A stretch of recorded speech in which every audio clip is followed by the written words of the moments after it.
और जो हर एग्जाम में पहले पूछे गए हैं या आगामी एग्जाम में आपको पूछेंगे। तो उपसर्ग के जो हम 10 क्वेश्चन पढ़ने वाले हैं उससे पहले उपसर्ग क्या होता है सबको पता है, फिर भी हम उपसर्ग की जो व्याकरण दृष्टि से जो परिभाषा है वो बता दें। जो शब्दांश शब्द के पहले लगकर उसके अर्थ में परिवर्तन करके और उसकी विशेषता बताए वो क्या है, उपसर्ग है।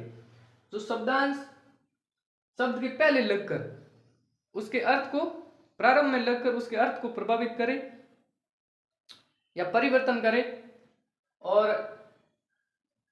एक नई विशेषता बताई, उसे क्या कहते हैं, उपसर्ग कहते हैं। प्रत्यय किसे कहते हैं, जो शब्द के बाद में लगकर उसके अर्थ को प्रभावित करे वो होता है प्रत्यय।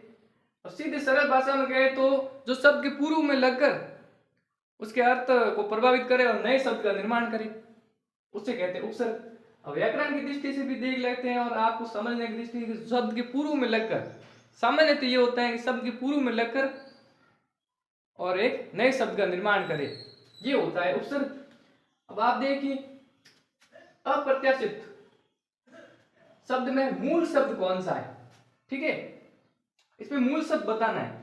अब इसमें मूल शब्द बताने से पहले मैं आपको बता देता हूं कि प्रत्यय और उपसर्ग इसमें दोनों ही प्रत्यय भी है उपसर्ग भी है, और इन दोनों को साट के लिखोगे तभी मूल शब्द आएगा। तो इसमें मूल शब्द आश्रित है या प्रत्यय है, प्रत्याशित है या आशा है। इन चार विकल्प में से इनका अप्रत्याशित का मूल शब्द कौन सा है। तो देखिए इसमें क्या है, उपसर्ग है, ठीक है। प्रत्यय क्या है, इसमें उपसर्ग है, और आशा क्या है, इसमें आशा मूल शब्द होगा, ठीक है, इसमें आशा मूल शब्द होगा। ये पटवारी 2011 में पूछा गया था, देख लेना आप। और इत क्या है, इत प्रत्यय,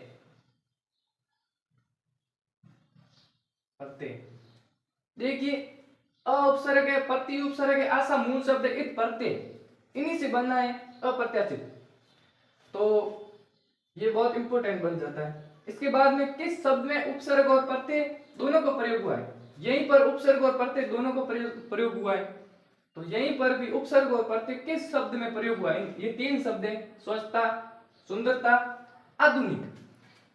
इन तीनों शब्दों में उपसर्ग और प्रत्यय, स्वच्छता में उपसर्ग और प्रत्यय दोनों क्या प्रयोग हुआ है, सुंदरता में उपसर्ग और प्रत्यय क्या दोनों प्रयोग हुआ है, आधुनिक में उपसर्ग और प्रत्यय क्या दोनों प्रयोग हुआ है। तो इसका भी आप देखेंगे, ये जो बना है ना इसी तरीके से ये भी होगा।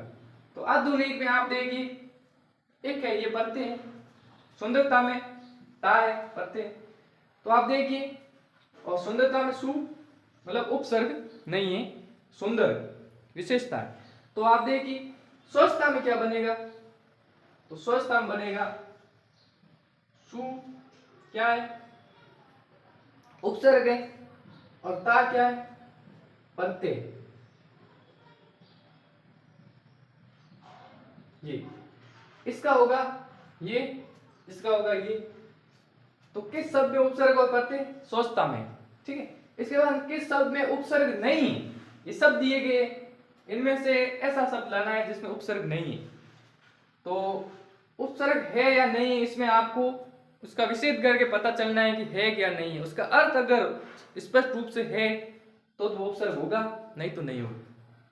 तो देखिए इसमें हम विशेष करते हैं आ प्लस चार, इसमें आप आ उपसर्ग है, वी प्लस चार, इसमें वी उपसर्ग है, प्र प्लस सार, इसमें प्र उपसर्ग है। अब अचार क्या है, अचार में अ प्लस सार करेंगे ना तब अ उपसर्ग नहीं है, क्योंकि अचार एक संज्ञा है, ठीक है। किस शब्द में उपसर्ग नहीं है, इसमें आ उपसर्ग है, इसमें वी है, इसमें प्र है, लेकिन असार में क्या है, असार एक संज्ञा शब्द है, ठीक है, इसमें उपसर्ग अचार में नहीं है। अब चार पे आगे 10 क्वेश्चन पूरे करेंगे। तो ये चार क्या कह रहा है, निम्न में से किस शब्द में अप उपसर्ग नहीं है। ठीक है, क्वेश्चन कह रहा है निम्नलिखित में से किस शब्द में अप उपसर्ग नहीं है। तो इसमें अप उपसर्ग इन शब्दों में से कौन सा, इन शब्दों में से अप उपसर्ग नहीं होना चाहिए। ठीक है, ये पूछा है अप उपसर्ग नहीं है। तो आप देखिए, अपाद में है, अपदान में है, अपवाद में भी है, अपमान में भी है, लेकिन अपरोक्ष में नहीं है। अप उपसर्ग अपरोक्ष में नहीं है। तो और भी हम उदाहरण लेके आए हैं जो अप उपसर्ग से बनने वाले हैं। तो देखिए, अपमान क्या क्या होगा, अप प्लस मान। अब साथ साथ में ऐसे भी पढ़ते रहेंगे और उसके उदाहरण भी पढ़ते रहेंगे, जिससे क्या है और भी शब्द क्लियर होते जाए। तो इसमें क्यों अप्रोक्ष में अप उपसर्ग नहीं है, बाकी सब में अप उपसर्ग है। तो और भी अप उपसर्ग के उदाहरण आप देखिए, अप प्लस, उदाहरण देखने से क्या होता है कि साथ साथ में क्लियर होता रहता है। तो इसी कारण उदाहरण साथ साथ में मैं लेके आया हूं, अप प्लस ईसा। ठीक है, ये अपव्यय का होगा अप प्लस वय, अपमान का होगा अप प्लस मान, और अपंग या अपांग एक ही है, अप प्लस पंग।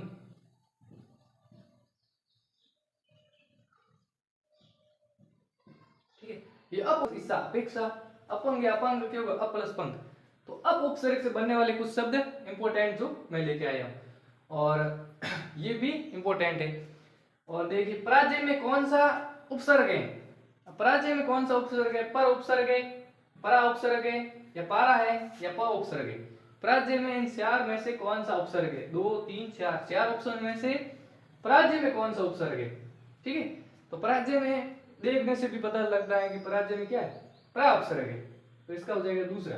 अब प्रा उपसर्ग कब प्रयुक्त होता है, जब शब्द के विपरीत अधिक और जिसके अर्थ में प्रा उपसर्ग के विपरीत और अधिक के अर्थ में प्रयुक्त होता है। ठीक है, अब प्रा उपसर्ग से बनने वाले कुछ और भी शब्द लेके आया जो इंपॉर्टेंट है। ये परा उपसर्ग से कुछ बनने वाले और भी शब्द है।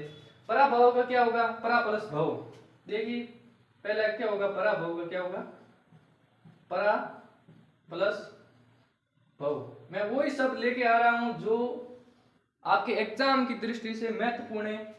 और पराक्रम का क्या होगा, परा प्लस क्रम। और परामर्श का क्या होगा, परा प्लस परामर्श। तो ये परा उपसर्ग के और भी कुछ शब्द लेके आया। अब हम पढ़ेंगे पर उपसर्ग से बनने वाले कौन से शब्द है। तो इस तरीके से उपसर्ग से कुछ एमक्यूज और उसके साथ महत्वपूर्ण उदाहरण भी लेके आया हूं। तो इस तरीके से आप उपसर्ग धीरे धीरे बेसिक आपको उपसर्ग का क्लियर हो जाएगा। इसके साथ साथ कि हार्ड और फिर easy, hard easy, hard easy, इस तरीके से कुछ इजी भी आएंगे, कुछ